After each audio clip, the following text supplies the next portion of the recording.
All righty. So audio's coming through. Welcome to Methods. We're 15 minutes out and I'll be back momentarily.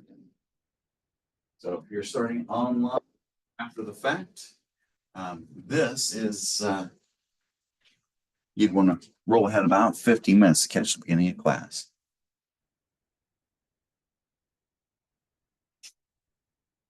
All righty.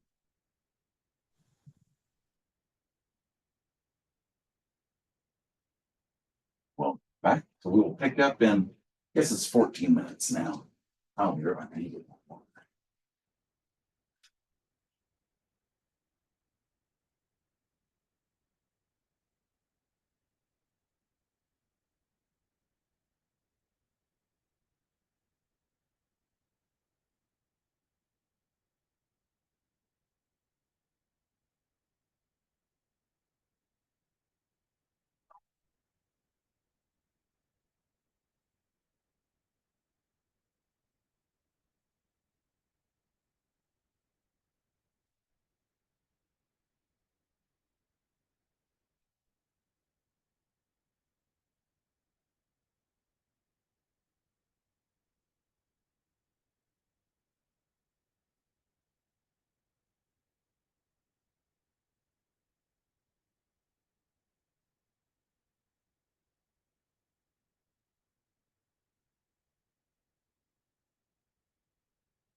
Okay,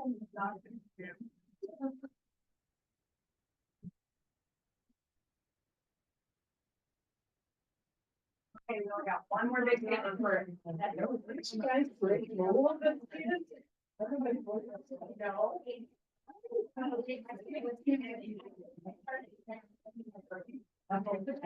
Well, I was worried about that. I'd you too late, but I was looking at it, I'm like,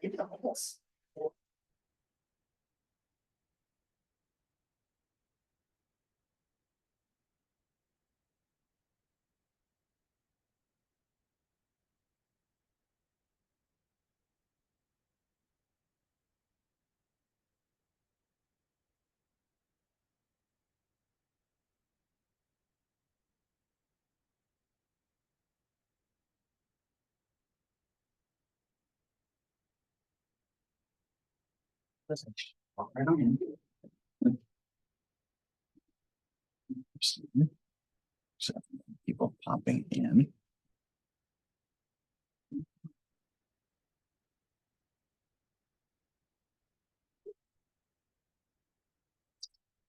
Then I got to back up that upstairs. Up here. Station.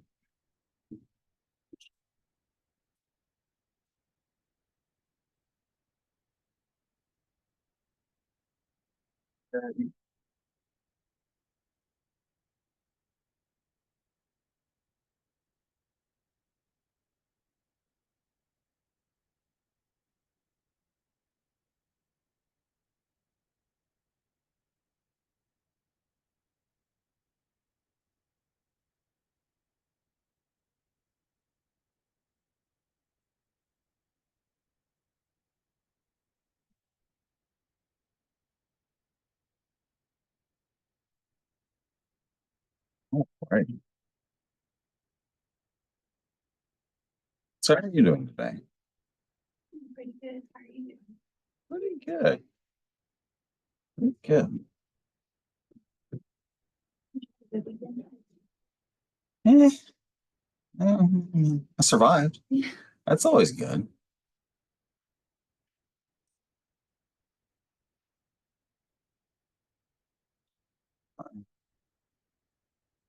Obstructing external, we already talked about that.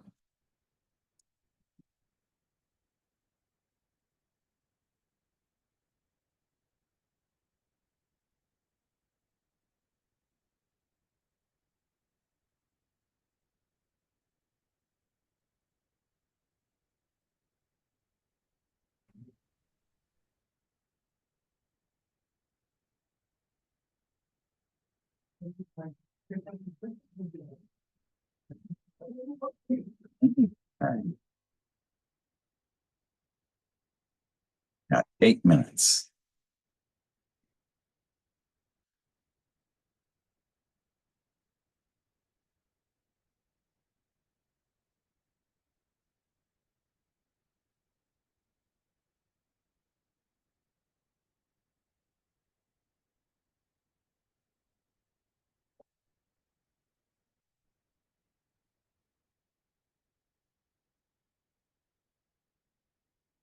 Yeah.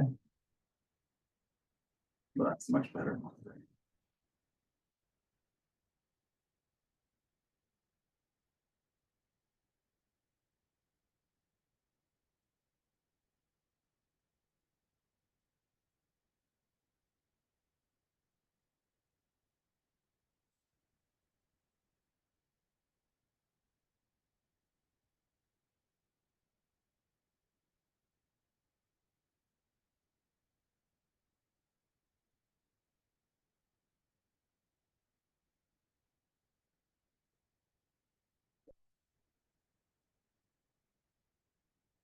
Oh, that wrote that. Now that has been written.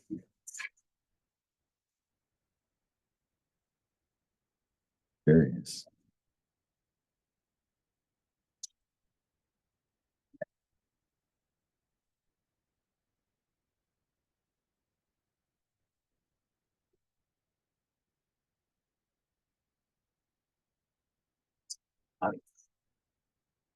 Yeah, 6 minutes. Mm, awesome.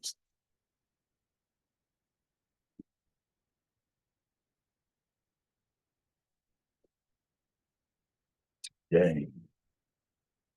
A review.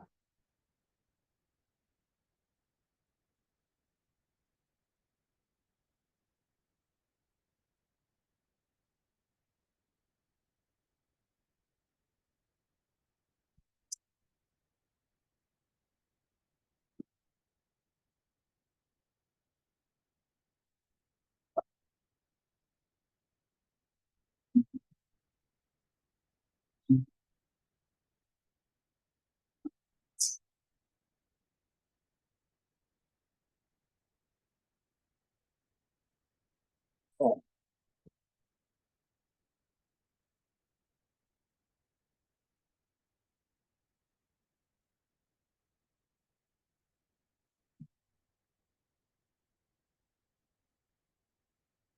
very quiet. Why is that? Notifying people we're actually doing something in here today. Is that what it is? We've been slow rolling. We're gonna pick up major speed because we'll knock this chapter out and do the review pretty quick. Then by the time we return here Wednesday, should be able to sit down because I'll be here. Um, tomorrow, you was it assignment 2, and so I can formulate my plans for that. Because if any of you have special interests, that kind of thing, I'll show you guys how to work it. And if you don't, we've got one we're working on. So it's like we've got somewhere to plug you in if you got nothing that you want to do. But if you got something you want to do, that's that whole point was getting an initial indication for that. And I'll show you where it goes. It'll be fun. And that'll probably be where we spend a lot of our time from here on out is in that process. not in PowerPoints and that kind of thing. And I'll pull out the lessons as we go because some are really, really straightforward and like pretty quickly. Some are a bit more. I guess that one must have just defunct. Let's see. Oh, I didn't mean to click that. I meant to click mute. Never mind. I love this thing. It just jumps around on its own. Let's see. So probably where I'll pick up on Wednesday, I'll start showing with multicollinearity, that kind of thing. So anytime it's still early, I actually get too heavy into this because there's still people coming in. Anytime you're measuring something, it will tend to correlate with something else. How we identify whether or not it's the same thing or something different. The most, I guess you should say, solid line for that, 80%. If it's 80% the same thing, you were talking the same thing. It's sort of like, what would it be? Training, income, and if you're looking at some combination of training and income, it's going to correlate with age. Have time for you to take the training, that kind of a thing. Is that new? Is that old? That's new. Let's see, what else? There's been all kinds of stuff like shit about that. Probably the most interesting one is it's right off the bat, you'll realize that people are the source of all of our problems. Because if you really look at it, the initial relationship that you'll see is one that I echo across a lot of my classes. Whenever you look at it, what you see is just see people. Like if you look at, it'd be like looking at any type of crime and population density or politics, because we end up running into is basically two different worlds. You have the urban world and the rural. That kind of thing. That explains most of politics. And then once you have those shifts around, that's actually probably the biggest one. If you look at that, if you look at county level murder rates and politics, they're synonymous. Same thing for property, because the places where people aggregate en masse, they just operate differently. But states don't recognize one set of rules for one place, so you've got to figure it out. Fun system though. Let's see what else has been going on. Is next week voting? I think next week's voting, isn't it? Or is it the week after? I don't know. That stuff's coming up. I'll be glad when it's over. See, that's actually, I don't know. It's one of those things that's like, no matter what happens, there's usually going to be big changes afterwards, new laws, that kind of thing, policy changes, those stances. All right, it is officially 11 a.m. Welcome to class. So we're going to knock out the rest of chapter 7 pretty quick because it's all stuff that we've talked about before. I just want to make sure that there's not anything that we haven't missed. And then once we're done with that, we'll roll into the review. Review shouldn't take too long. There's a lot of potential questions in here, but most of them hit on the same kind of themes. And then there's a few essay questions that we'll go over what those potential essay questions are. And as we get into that, this exam is a little bit of a deviation from my normal setup. Normally I set up 45 questions, multiple choice, true, false, and then one essay. This one I did the exact opposite of it. So it's 45 questions. No, I'm just kidding. I think it's got three multiple choice. I'd have to go back and double check. But each of those will be 10 points, but they're pretty straightforward. Whichever three you get, and we'll go through those. So like the first things that we need to go through is that PowerPoint. So I think I have that pulled up. Let's knock that out real quick. Let's see. Zoom. Don't end. And then we'll go share this one. Okay, so where we left off, we were talking about demoralization and compensatory rivalry. So different effects that a control group might have in response to a treatment to the experimental group, right? So there's a whole bunch of them. One of them is rivalry, where they work harder as a way to try to keep up. The other one is they give up, and then performance even more greatly diverges. After that moves into generalizability. We talked about reliability, generalizability, talked about reliability and validity. Well, when we start talking about generalizability, really talking about two elements here. External validity, that's the when most people say generalizability, that's typically what they're keying into. The other one is construct validity, which is still kind of external validity because your concepts, what you're actually measuring there, should remain relatively stable, right? No matter where you look at it. So it's one of those that again goes right back to generalizability. All right, stress construct validity. Generalizing from experiment to actual causal process in the real world, yeah. Link construct to measures theory, that's always a problem. Clearly indicate what constructs are represented by what measures. Yeah. So when we start digging into this, as you start setting up constructs and stuff like that, you'll see that the way that you code it, the steps that you take, and those types of things determine to some degree what it is you're actually looking at. Best example I have of that is not a fun topic actually. It's got to do with this is the one that doesn't work. What's that? I don't feel like it's better than nothing. If you look at abortion rates, it's probably the one also because whenever you deal with that number, what it gives you is it'll give you the number of abortions out of X number of childbearing age women, right? It's like, okay, that's one number. The number that would probably more consequential would be knowing how many of these actually were out of total known pregnancies, right? Because that's a different number. That one makes more sense. They don't report it that way. Why? Because what will happen is you'll see some really nasty things there. Here in criminal law, we didn't cover this year as much because we had less time. Usually in the murder section, the homicides, there's a little section we'll talk about this.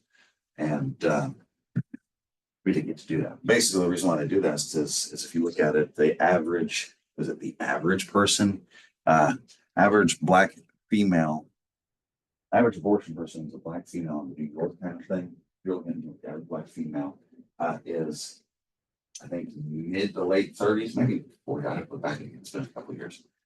Already has kids. And so it's like, it's not about the choice of empowerment. That's not the message that's coming across the news and that kind of thing you hear about it. That is an element of it, but that's not what it's doing in actuality. It does something different. And so that's one of the reasons why you might report it differently, is because that would be very jarring to see. Basically what it is if in certain years in New York City, if you're black, you're more likely to be aborted than born. And it's like, that's not choice. That's evil. It's like, that's the context of one's environment, ecologically speaking, I guess, that's produced such a limitation there that's not the same thing. But both of those realities exist at the same time. And depending on which one you want to study, you look at it different ways. All right. Significant experiments under carefully controlled conditions. Yes. The diabolical dilemma. I like that one. So here it talks about applied versus explanatory studies. So explanatory studies, you're looking at internal validity because you're dealing with one thing that's explaining something. Applied external validity. You're going to take those principles that you're using and use them somewhere, right? Maybe somewhere else, that kind of a thing. The more widely applicable it is, the better it is. You're going to do an applied study, so external validity. The next thing I'll talk about is statistical conclusion. And so that's the thing between numbers. And so the big thing you really need to keep here is actually the smallest letters here. Basically, anytime you start doing the numbers game with the stats, there's a few things that you look at. First ones you're going to look at are the number of subjects that you have, the number of whether it's respondents in your survey or the number of counties in your area or whatever. You take that number and you look at the size of the differences between those individuals in those groups. And if that number is so small, and those numbers are, those magnitudes are real big, it's going to overstate that. If it's, you'll overstate the magnitude. If there's too many people, the significance will get overstated. So say it's significant when it's not necessarily. And so there's a lot of stuff that goes on with that relates to these two numbers and their interactions. So the first one is have a sufficient number. And then from there, that kind of protects you against that. Okay, 4 basic building blocks, present experimental groups. Yeah. Experimental control groups, variation, pre-test, post-test, that kind of thing. We already talked about that. Quasi is whenever you start getting away from that experimental method. So we talked about that last time. That experimental method was, you're taking a measure here, you have your treatment or you're not, and you measure here on both, and then you've got all the measures between. Quasi or some variation of this. It might be something where maybe you have no pre-tests, right? Maybe you have non-equivalent groups. Maybe you have any number of things. Here it gives you 2 categories, non-equivalent groups and time series over time. Right? When we can't randomize, we can't assume equivalency. So that's why it's not used in the SNAP for non-equivalent groups. There are reasons why you wouldn't want to use random assignment for some things. Think about rehabilitation, right? We only have so many spots for rehabilitation, counseling, or whatever it is. We need to make sure that's best used. So those groups, those who get the counseling and who don't, you might not have control of that. Wouldn't be ethical. You made it random anyway. Try to make them comparable. There's ways to do that. Aggregate matching is one way. So group matching. Cohort designs. So instead, what you'd be looking at, good example would be like looking at a school. What are your school's performance standards? Well, we're going to look at the seniors of this year, and we're going to look at the seniors of last year and seniors of the year before. And so we can check those changes over time. Right? And do comparison one like that. You need to make sure that they're comparable. Classical Grimsey. Same time. All persons were sent to probation in May. It's like a cohort associated with time.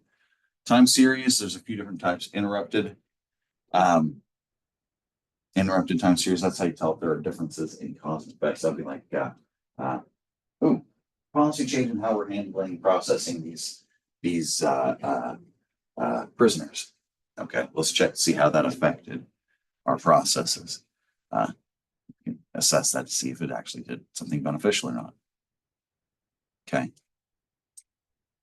Yeah, we talked about that one already. Instrumentation. Case-oriented versus variable-oriented research, we'd already talked about too. Case-oriented is many cases, small number of variables, variable, large variables, small number of cases. It's like as you have to balance out your number of respondents, you have to balance out the number of variables you have, because that's going to in turn affect your effect sizes. So it's sort of like, to me, anytime I play with stat stuff, I imagine I'm playing with the radio. And it's got a whole bunch of dials instead of just that one big guy, the radio station, the little wheel. And so as you're doing that with this, that's how you can see what type of research you're dealing with. Is this more of a case study? Is this something more nationally representative or something of that nature? Cool. And that gets us through the end of that. Yay. Oh, so, and now for our late midterm. Let's see here. So things that you need to know. In terms of Purposes of research, know what they are. As we get into the describe, explain, apply. There's one more I'm forgetting. Let's see here. Two types of realities, experiential and agreement. When we start talking about probabilities and what this does, remember that probabilities themselves are just regular patterns, right? So when we're doing this, typically we're looking for the rules for how things operate. So we're looking for those types of patterns, probabilistic ones. Let's see. The stages of conceptualization and operationalization.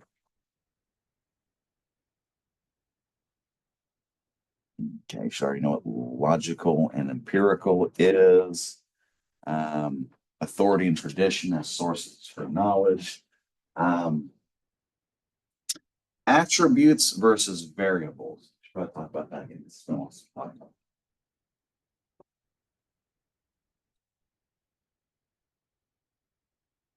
Attribute.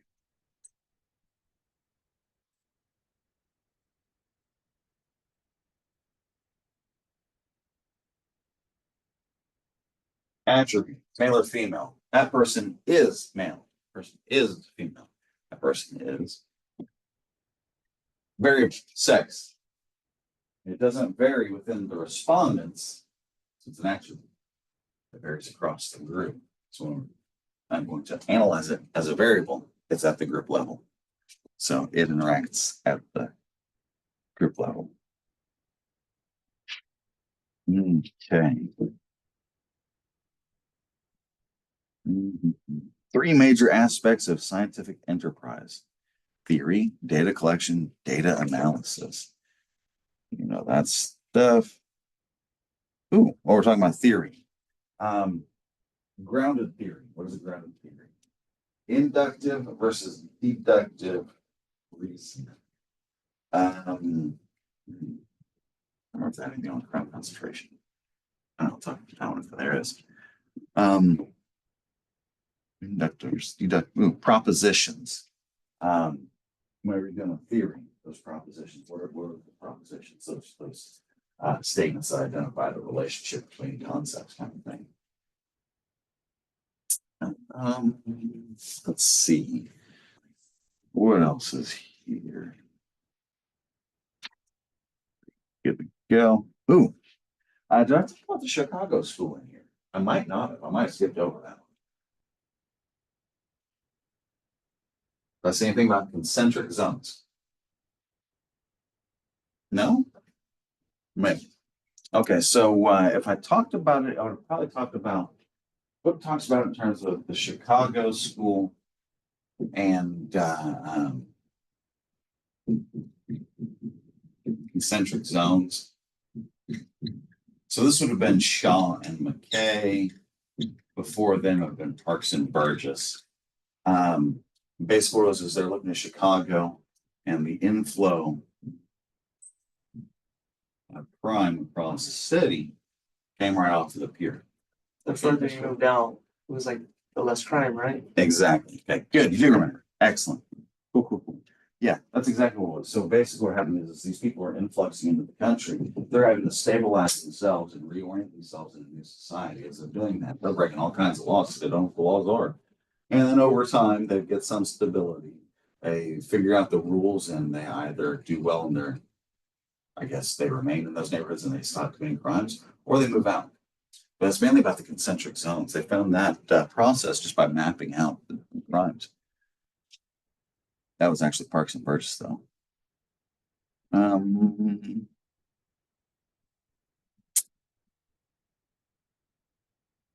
Paradigm. What's the difference between a theory and a paradigm? The theory is specific, paradigm is more overarching. Concepts, be able to identify them. Like if I gave you a concept as in, well, concept. You know what a concept is. Let's see here. Talked about induction versus deduction. What is intersubjective agreement?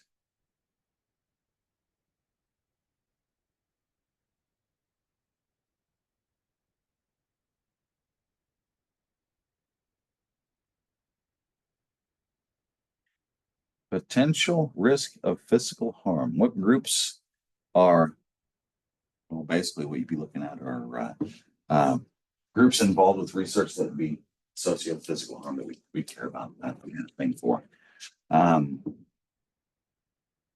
a guy by the name of Monahan. He's, I don't want to tell you about, I don't know if I want to get too much into that one.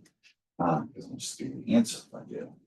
Basically, we start looking at it as this. If you get that question, we look at the elements of research. And that would probably give that answer away, to be honest with you. Let's see. Ooh, anonymity and confidentiality. Did I talk about the difference between those things? Yes. Okay. Anonymity. We don't know who you are. Confidential. No one else knows who you are. That's basically what it is. I don't know who you are. Stanford prison experiment, the role of randomization. Ooh. The UCR, NIBRS, and CVS, those data sources. What are their primary sources or primary purposes? How are they acquired? Like what's the process through which that data is gathered? Also be familiar with their units of analysis to some degree. Like I said, NIBRS, you're dealing with crime incidences. UCR, it's summary measures for those crimes. I said NCPS, you'd be dealing with victimization survey, but you're dealing with not people. You have to figure out what that unit is. That kind of thing. All right. Okay.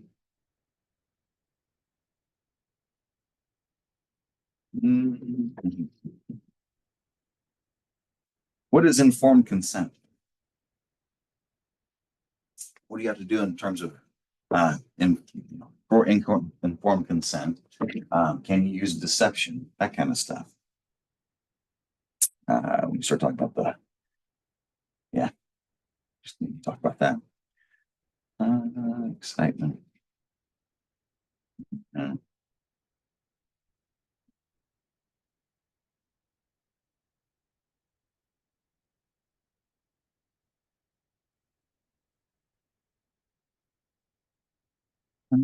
Ooh, possible harms. When are they justified?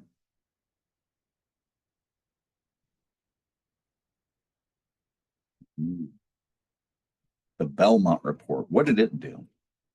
What organization was created as a result of the Belmont Report? What processes do we have to go through? Ooh, while we're talking about that kind of stuff. Types of data. When you start thinking about that, you have the level of measurement, and then you have the unit of analysis. Remember, unit of analysis is everything from individuals to groups to social interactions to what's my train of thought there? Well, not enough sleep. So it's that nominal ordinal interval ratio. That's for level of measurement. Be familiar with each of those. You might have questions. People have questions where you have to identify like this measure is a nominal measure, that kind of thing. The different longitudinal quasi-experimental designs that were mentioned just a minute ago. You're talking the longitudinal cohorts, the trend studies, all that kind of stuff. Talking about necessary versus sufficient causes we've talked about. Anything else on this page? Oh. Validity and reliability. Make sure that you're familiar with those concepts. Generalizability. So you have that internal versus external validity. And be able to identify what those specific threats are that are listed within these chapters. Like, for example, maturation. If you saw that, you're going to know that that's, has to do with people changing over time, right? That kind of thing. Longitudinal studies are over time, cross-sectional or not. Mm,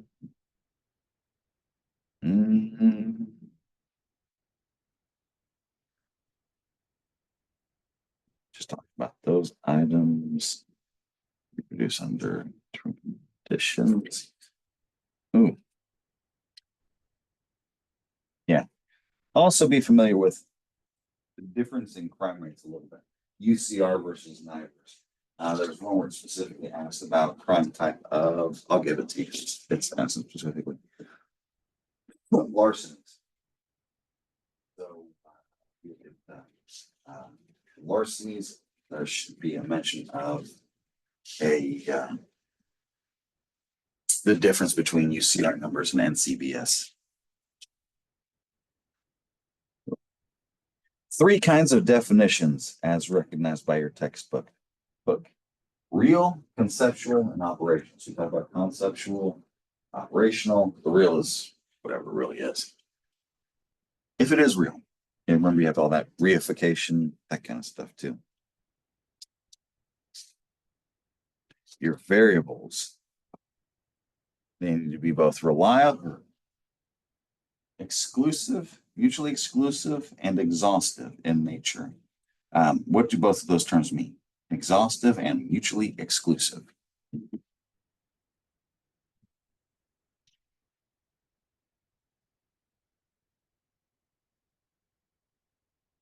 Okay, so when we're dealing with nominal ordinal interval ratio, remember, name, order, interval, ratio.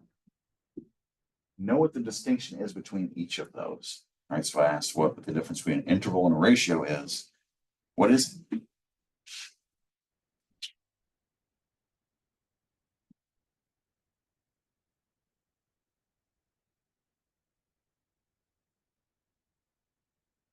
Oh, when we start dealing with different ways to measure things, it gives a whole bunch of let's see, it's like indexes, scales, dimensions, all of those types of terminologies. Realize that anytime they start talking about those things, if you're dealing with dimensions, you're dealing with other aspects of whatever the overarching theme is. If you're dealing with scales or things of that nature, usually what it is something abstract rather than combine a number of measures to get at it as well. Let's see here. Doing pretty good on time. Dawn. What is dawn? About UCR and CBS. Dawn was mentioned now. I don't see any mentioning of monitoring the future or SAMHSA. See Adam. If I said the dark figure of crime, what am I referring to?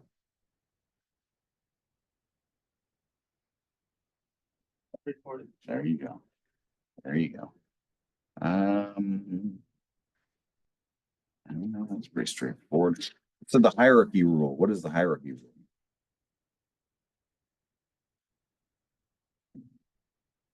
That's with the UCR that it classifies each incident by its most serious crime. That's the hierarchy rule. So it only has 1 crime per incident. Realize that NIBRS, UCR, all those are you say monitoring systems, surveillance systems, that kind of a thing.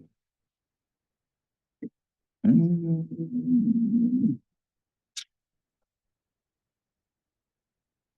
CVS.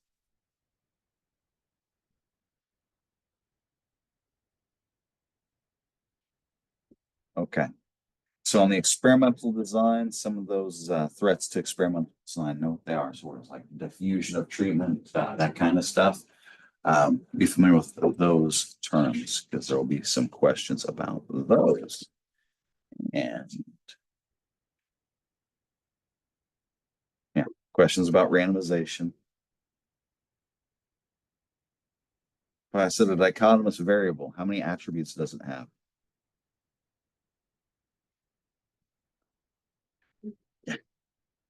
All right. Individual matching, that's another one. You have to match groups. Talk about double blind stuff. I think that should get pretty well there. Normalization, I think. Almost to the essay. Yeah. All right. So essay questions. Here's what they could potentially be. Option number one. And so I think you'll have three of these that will come up at random. First one. There are certain classes of subjects that require special treatment by a researcher. Identify at least two of those classes, discuss why they constitute a special class, and what specific steps should be taken to address them. Next one. Explain the classical experiment in terms of the following. Independent variables, pre-testing and post-testing, and then experimental and control groups. Next one. Discuss the threat to validity. Cover the following threats: face, content, criterion, related, and construct. Next one. Provide an example of the way in which ecological fallacy is the result of errors with the units of analysis and explain in detail. That's the one where I mentioned that one a lot because it's very common. You have an organizational or group level measure that people take and apply to an individual, right? But it can happen at any level. We move the wrong direction. Next one. Discuss the measures used to ensure reliability. Test, retest method, inter-rater reliability, and split half method. Next one, be compare and contrast the UCR and NCVS, identifying the weaknesses and strengths of each and how they're collected. Discuss the difference between necessary and sufficient cause and give an example. Next would be identify and discuss at least 5 threats to internal validity in experimental designs, including your ways to control for each of these threats. And then the final one, explain the role of randomization in the classical experiment. And with that, you will be more than well ready for that first exam.